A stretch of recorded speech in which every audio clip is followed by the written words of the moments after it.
questions a little bit beforehand just so you can Yeah, we'll just like let it roll. Cool. Okay, so tell me a little bit about what made you want to start doing what you're doing. I think it goes back to I started mowing lawns when I was a kid. I worked for myself all throughout high school. So for me, it was like, got home from a mission, I was in school, I managed Nilsson's. Then I went out and did summer sales. I actually didn't do very well at summer sales. Like I sold well, but I came home because I was like, oh my gosh, this is so hard. I just want to go home and work. Yeah. So it was a little different for me, but when I came home, I realized that I wanted to just work for myself. But I ended up selling phones, and then photography happened, so. Oh, it just kind of stumbled. You just kind of came onto it. Yeah. Okay, cool. So do you feel like, along the same lines then, do you feel like anyone could be an entrepreneur at any time? Like just kind of start rolling into it? Totally. Like, I wanted to be a lawyer. That's what I was going to school for. Took one class, kind of changed like my major like we always do. That's what school's for, is to figure out who the heck we are, right?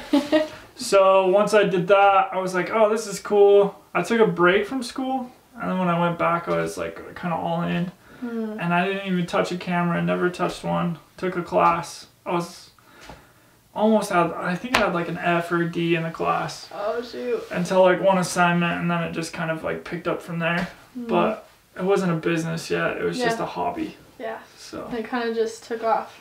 Cool, yeah. Cool. Okay, so what surprised you the most out of the venture process? So once you had the idea, you kind of picked up a skill, you're like, huh, this is interesting. What surprised you about the whole process of getting started and starting to create your own business? How much patience it takes. Yeah. So a lot of people are like, oh, grind, grind, grind, hustle, hustle, hustle. But in reality, it's like so much work to be patient. Does that make sense? Because you want it now. Yeah, like you want it now. You're like, oh man, I just put in like 80 hours this week. Like, I want a paycheck, or I want this, I want that. And it's like, you gotta be patient for it, because it's a roller coaster ride. There's highs, there's lows. Yeah, that's something that I've never really, I mean, I've thought of it. Obviously, we've all thought about how long it takes, the process. Right. But you do hear that the most is hustle, hustle. Like, get on it right now. Don't waste a moment, you know? But it's good to recognize that there's going to be that feeling of... Yeah, because I don't feel like I made it until like, it was probably 18 months, 2 years. And I was still going to school during half of that time. Yeah, you're juggling a little bit. Yeah. Yeah, I get you. So what do you feel like then was the toughest part about getting started? Once you kind of, I mean, we talked about, you know, being patient, but like what one aspect of actually getting going, getting into the grind was? I think the hardest thing is like everyone around you works 9 to 5. Right? And your parents, like, they have this career, they have benefits, they have all these things, right? Yeah. And when you go all in, and I'm talking about like going all in, not just like halfway dipping your toes into the water kind of thing, right? You go all in, you get told you're crazy, the naysayers come out, like, what are you doing? Like, I had a little office here, I was working in a startup company, and I had like the corner of the office, like a little desk. And I'd go there like, and treat it like an 8 to 5. But I wasn't getting paid. I was just teaching myself about all these entrepreneurial things and business and marketing, and I was just making money as I go. Yeah. It just came along. It wasn't that I was out for it. It just came. Just kind of came. That is sweet. That's really cool. And you do have to expect to put in that time, that extra time that everyone's home chilling. You know, you have to expect to be able to put in those extra hours. I always laugh because I relate it to like harvest. Yeah. Right? Because we're from Idaho, right? So like, this farmer just goes out and buys this land of sagebrush, has to work it into something. Yeah.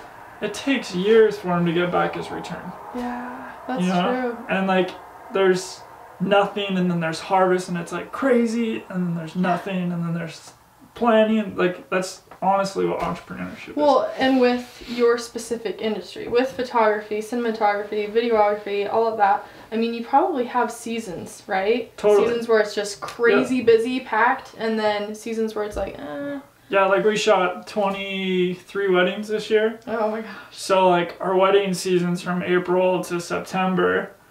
and then it gets really slow in the fall. Yeah. And then I've started helping out with like snowmobiling, so like photos and videos. Cool. So like that season starts about January and hits into April. Yeah. So you're like balls out April, like January to September-ish. Yeah. So yeah, total seasons. Oh my word. And so what do you do like when you have downtime? But not down, I mean, you're still trying to... I like to call it the creative time, right? Yeah. Because it's a chance where I get Netflix going. Yeah. Let's be honest. Everybody thinks that like entrepreneurship's like balls out, sixth gear all the time. Guess what? A race isn't on that way. Marathons aren't that way. You gotta have like steady pace and breaks in between. Good call. So the fall was super cool. This fall I got married, so we went on a month-long honeymoon to kind of reward ourselves. Good call. And then we come back and like that's where you gotta get creative with like marketing. You start to scheme for the next year. Yeah. I don't know, it's kind of fun. It's giving me a chance to actually do stuff that I love. Yeah. And be really selective instead of just hustling. Yeah, you need a little bit of that downtime to kind of restore your thoughts and everything. Okay, totally. Cool. So you mentioned and you got married recently, so your wife, does she shares the same passion that you do? Right. So when we were dating, she's like, this is cool, I've done this before, and then I just like totally submerged her into it. So I was like, you're shooting a wedding. She got caught in the whirlwind. And then the next thing you know, she loved it, but I never gave her handouts. Like that's one thing, if you ask her, she'll be like, he wouldn't tell me what to do with the camera settings or with Photoshop. He would just be like, I don't know, look it up. That's how I learned. You're just letting her take the reins on this one. Right. That's awesome. That's sweet that you can have that kind of a partnership. You know? That's, I mean... It's different though. I mean, I've had assistants before and it's like, grab that light. When it's your wife, you gotta be like, hey, can you grab that light? Hey honey, you're beautiful. Right. Please do that for me. Good call. Well, at least you know how to handle this situation. Awesome. Okay, so this question is a little bit off the beaten path from what we've been talking about, but a lot of times entrepreneurs find themselves in a position where they have to, well, I mean, they don't have money up front. You know what I mean? Like, they're not, like you said, you're not making money until years later at the harvest, right? Right. So, if and we're not trust fund babies. Yeah, right. So what did you do if, I don't know if you had the situation, I guess theoretically, or like what did you do to get the funding, to get started? So I probably did it the wrong way. But I like to call it your you have to have educated risk, if that makes sense. Yeah. So you have to evaluate what you're going to do. I actually maxed out 3 credit cards and took out a little student loan here to buy like equipment as I went. Yeah. Pay it off, do it again, pay it off. I did that 3 times. Wow. So I don't like recommend it. Yeah. Because it's so freaking stressful. Yeah, that's crazy. But I knew that I could bank on 2 factors, that I was investing in something that would get a return. So that was the biggest thing. I wasn't buying Nike shoes that were gonna wear out. I was buying camera equipment that was building my value. Right. And then the second thing is I'm competitive. I'm not a quitter. I'll always invest in myself. Awesome. Right? Awesome. Like no one else. Like, I got this. Well, yeah, if you can't invest in yourself, what can you invest in, right? Yeah, if you don't believe in yourself, entrepreneurship is totally not you. Yeah, exactly. Because it's all about confidence. Cool. Okay, so stemming from that then, if you were talking to someone who was like, man, I have this awesome idea and I want to get it rolling, what would you tell them are the most important characteristics of an entrepreneur? Like you just talked about believing in yourself. What would you pair with that? I think it would fall back to confidence is huge. So you have to learn how to like motivate yourself and keep yourself like focused. Yeah. Because it's easy, and entrepreneurship is a roller coaster. I mean, 1 hour I could be like, I suck, I just got a bill sent to me, how the heck am I gonna pay it? Then the next hour I make some cool video and I'm like, this is so dope, I'm so rad. And then the next thing you know, you get a call from like mom and you're like, oh freak, I don't know what's going on with my life. You know what I mean? So it's like, that's daily. Yeah. And if you can't hack it up here, then you're not gonna be hacking it anywhere. Good call, yeah. So I think that's one, and then just the fact that like, you can be your own like unique person. You can be weird, quirky, but you're cool with it. You're comfortable in your own skin. You gotta own it. Whatever it is, whoever you are, you gotta own it. Yeah. And I like to say, like, entrepreneurs are Swiss Army knives with two special, like, unique talents. Okay. Because I didn't know anything about SEO or social media or web design and all this stuff. But I'm really good at photography and video and creating and designing. But I have to know all the other ones in order to accomplish one thing. Yeah. Does that make sense? Yeah. So I just say it's like a Swiss Army knife, and my two blades are video and photography. That's awesome. That's sweet. That's like your motto then, huh? Kinda. It works. Fits for now. Yeah. Cool. Okay, so for you personally, what motivates you on those days where it's like today? We were just talking about how crazy your day was, how crazy it's going to be tomorrow. You getting up at 5, you got to be there, right? Right. So what is it that keeps you going? That, like, burnout period, okay? Totally. Where you're just like, gonna die. I think there's two things that I've learned. One, when you get those burnout periods, it's totally cool to just chill. Yeah. And watch Netflix, watch movies, get inspiration, get like motivation again, because you're like, why the heck am I such a bum right now? I'm so much better than that. It will happen after maybe 2 seasons. Yeah. Right? Right, of your choice, right? Yeah. You'll like fire back up and then you'll be good to go. But the other thing is, it's like we have this balance between materialistic things and then things we want to achieve. And a lot of times I'll set out goals. And I'll be like, okay, if I kick butt at this, I'm going to get myself a new pair of shoes. Right? Right. And like, it's 2 weeks worth of work. And I always like it to the 9-to-5 guys that put like 5% away for their family vacation to Hawaii every year. Right? We do the exact same thing as entrepreneurs. We're like, okay, if I bust my butt, I'm going to get this in 10 days. Yeah. Like we set those goals and they're more of achievements than material things. Yeah, that's cool. I think my overall like why is just I want to build creative content that moves people. So I'm obsessed with like Brain Farm. Is like they do awesome stuff. They push the limits with like Art of Flight. That is so sick.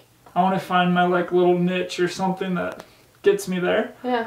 But I want to be a hybrid of it too, because I want to do photos. Yeah. You know, entrepreneurs are like scatterbrained. They want everything. Yeah. But they say that it's this one thing. It's really not. It's like this big old. It's like everything. Yeah. Because once you start, it's like an addiction. Once you start your own business, you're like, oh, well, I want to do that again over here and again over here. Yeah.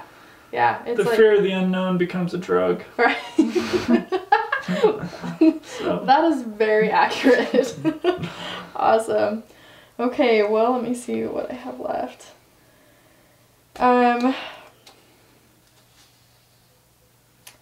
So I think I've covered just about everything that I'm wanting to. Let me ask one more question. First of all, I'd like to know a little bit about the projects that you're doing right now. Like, what are you currently involved in? I know you were talking about you have a shoot tomorrow. Yeah. Tell me about it. So one of my clients / contract work is with Protection One. They're a security alarm company. So I do a lot of their videos, a lot of their podcasts, a lot of their training videos, a lot of just work on their marketing team. Yeah. So that's cool, because I'm kind of like an outside guy that comes in, but I know enough. Yeah. And that's the fun thing about working for yourself. It's just, like I said, with the Swiss Army knife, you become a specialist. Yeah. And then people come after you for your talents. Yeah. And so that's one project. Been talking, and hopefully in the next little while, like once the snow falls, I'll start filming and doing more photography for that. Yeah. That's cool. That's a cool season. Yeah. I mean, there's always portraits.